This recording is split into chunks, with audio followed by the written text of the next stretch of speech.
Hey loggers, I want to thank you for your support so far. Together we can build a wonderful community and expand this creepy universe even further. Help me reach 500 subscribers. Something very big is coming. Now without further ado, when we reach 500, the next door opens.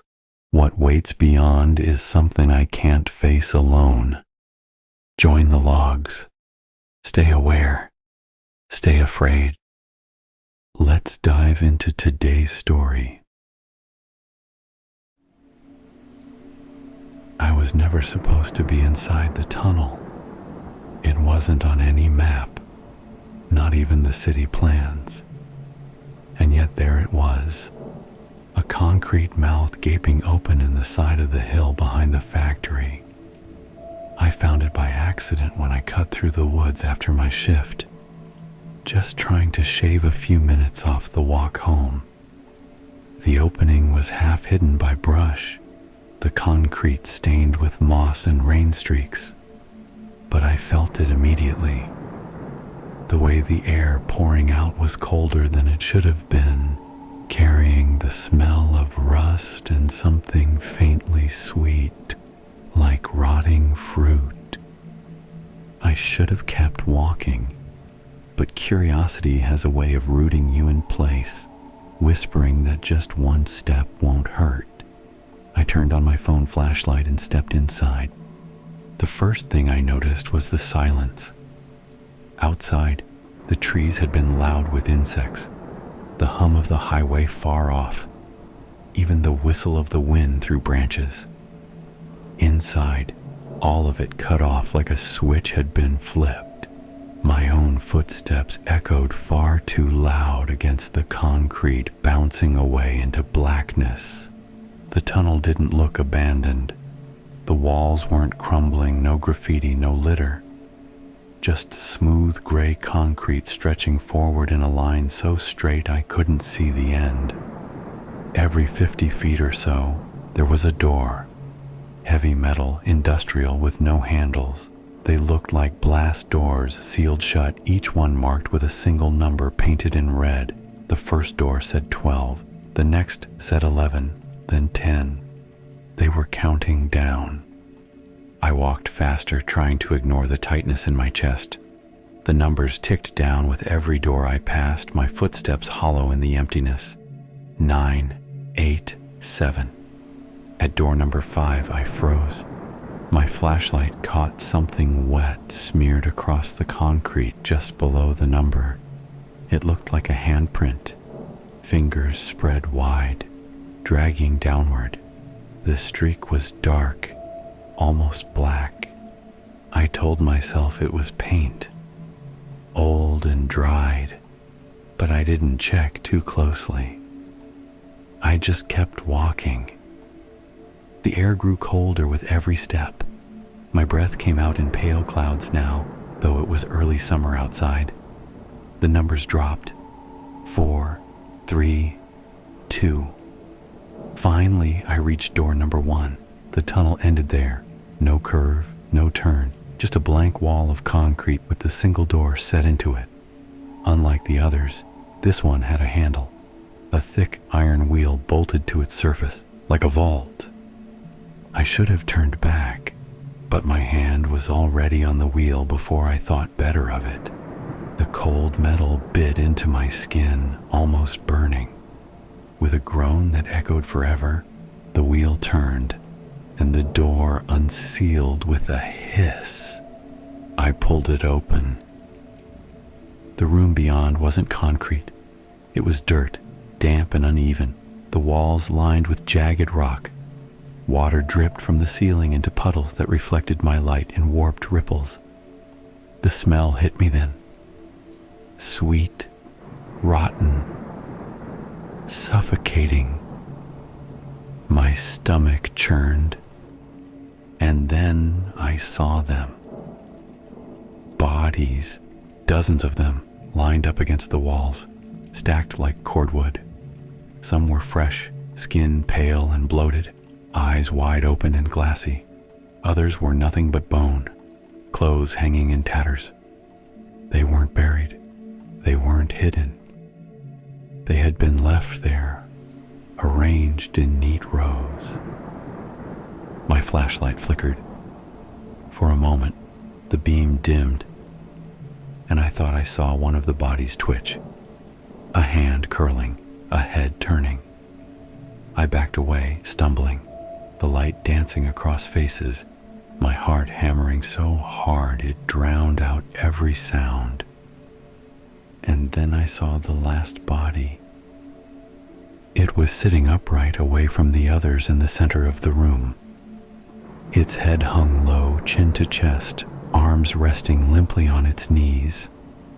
Unlike the others, its skin wasn't rotting. It was smooth gray, almost wax-like, stretched too tight across the bones. As my light touched it, the head snapped up. It was my face. Eyes open wide, lips cracked, mouth curling into a smile that stretched too far. I stumbled back, slamming into the vault door, but my hand had slipped off the wheel. It was already closing. Not by me, not by anything I could see. The iron groaned as it swung shut, slow but unstoppable. The thing that wore my face stood, joints cracking as it moved. The other bodies shifted too, as if waking, heads turning toward me one by one. The whispers started soft at first, a hiss of breath through rotten teeth growing louder, all of them together chanting in unison. Stay. The vault door slammed closed. Darkness swallowed everything, and the last thing I felt before the light died completely was a hand, cold, wet, impossibly strong, closing around my wrist. The vault door sealed behind me with a sound like the end of the world. The metal groaned, the wheel spun on its own, and then the thud echoed through the chamber, final and absolute. I hurled myself against it, pounding until my fists stung, but it didn't even shiver.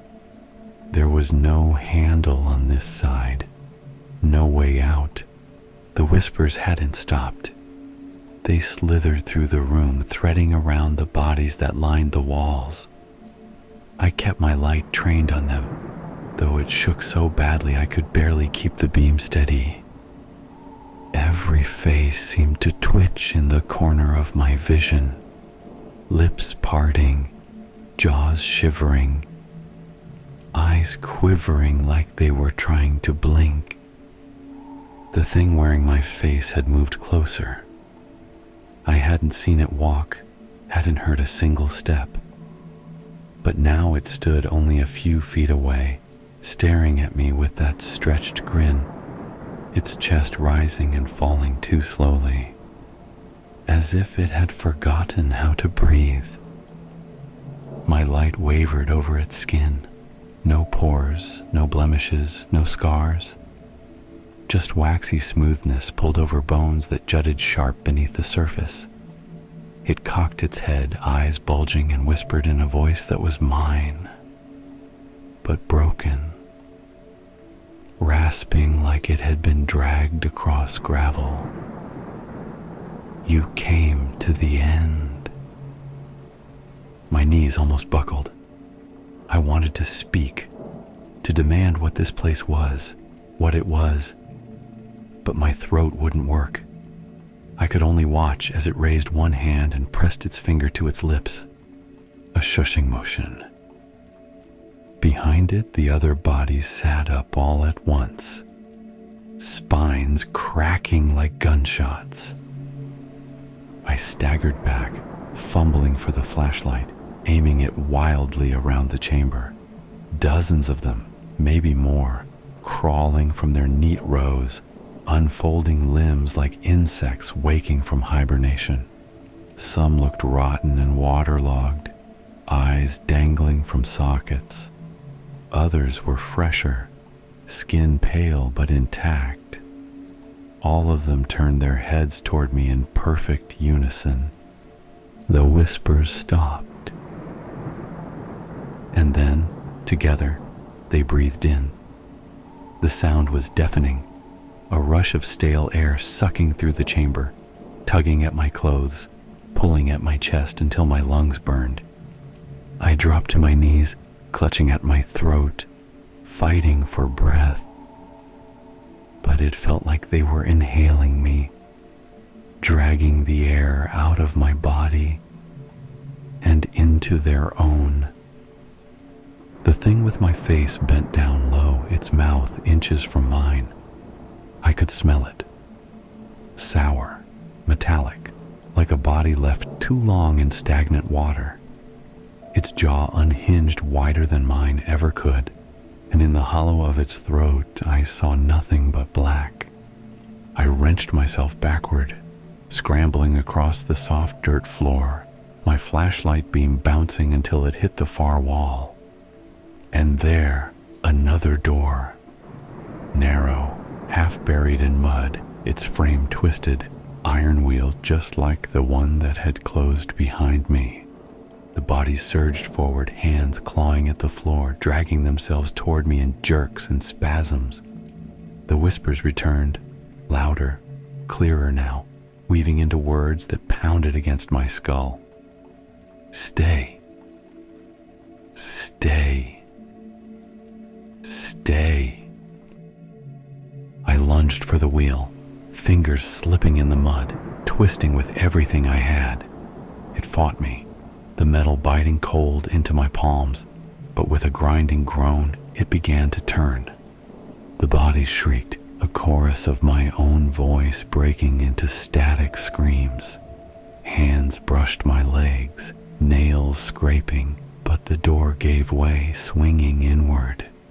I fell through and slammed it shut behind me. Silence again. My chest heaved as I collapsed on the floor. My flashlight flickered weak now, battery nearly dead. I lifted it and looked around. The tunnel stretched ahead. Concrete walls, smooth and clean, just like before. And lined along them, more doors. Numbers painted in red. This time they were counting up. And just ahead, barely visible in the failing light, I saw it. A fresh set of wet footprints. Bare, human, leading forward, leading deeper. The footprints glistened wet under my fading light. Each step pressed deep into the concrete, like the person who left them weighed more than human bones could carry. I forced myself to follow, even as my legs trembled, even as my lungs screamed for me to turn back.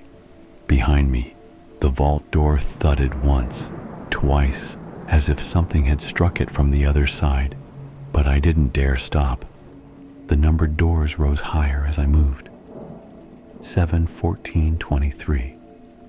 They weren't in order anymore.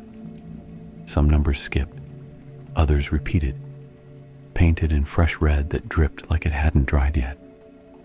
The air grew warmer, almost humid, and the smell changed. Less wrought now, more copper, sharp and metallic, until I realized my tongue was heavy with the taste of blood. My flashlight guttered out, the battery dying with a hiss. I stood in total blackness. That was when I noticed the glow. It wasn't from my light. It came from the numbers themselves. The paint pulsed faintly, red as veins beneath skin. The higher the numbers went, the brighter they glowed, casting the hallway in a sick, throbbing light. I followed the footprints until they stopped. They ended in front of door number 100. The glow here was so intense it painted everything in crimson, shadows writhing against the walls. This door wasn't like the others. Its wheel was massive, rust-eaten, yet still humming faintly, like a machine alive and waiting. My hands shook as I gripped the wheel. I didn't want to open it, but I couldn't leave it closed. It pulled at me, the same way the first one had. I twisted. The wheel spun freely, as though it had been oiled in anticipation, and the door yawned wide. The room beyond wasn't dirt or rock. It was a chamber larger than any building I'd ever seen, stretching into blackness so far I couldn't see the ceiling. And in the center, rising from the floor, was a pit. The pit boiled with water darker than night, black as oil, rippling though no wind stirred it. Around its edge stood rows of people, or not people, my doubles, hundreds of them, standing silent, staring at me with eyes too wide, mouths shut tight. Some were clean, untouched. Others were warped, twisted, burned, shattered. They didn't whisper this time. They didn't move. They only watched. Then the water rose. It didn't splash or drip. It climbed, defying gravity, climbing like a living thing. A shape broke the surface. First a hand, enormous, with fingers long enough to wrap around a house. Then another. Then the head. It wasn't me this time. It wasn't human at all. Its face was a mass of shifting features, mouths opening and closing, eyes blinking in and out, ears folding into nothing, a tapestry of every version of every person that had ever walked into the tunnel. And in the center of its face, I saw mine. It spoke without moving its lips. The sound vibrated through the floor, through my bones, through my skull. You've walked both ways. You've opened both doors. Now you choose. Behind me, the doubles began to stir. The ruined ones staggered forward, dripping rot. The flawless ones stepped gracefully, arms outstretched, eyes shining. The pit bubbled, rising higher, reaching for me, slopping over the rim with water that hissed against the floor. I screamed. I didn't know if it was a plea or rage, or just the last sound I'd ever make. The flawless ones rushed me first. Their hands gripped my arms, my throat, my chest, holding me in place. The ruined ones followed, crawling, dragging themselves over the floor, clawing at my legs. I was being pulled in both directions, my body stretched thin, my mind tearing. The thing in the pit leaned closer, its mouths opening in unison, and I felt the choice vanish. There was never a choice. There never had been. The water swallowed me again, dragged me under, pressed into my lungs until the last of my scream broke apart in the dark. And somewhere above, in a world that still made sense, another me stepped out of the tunnel, dry, smiling, alive. No one would ever know the difference.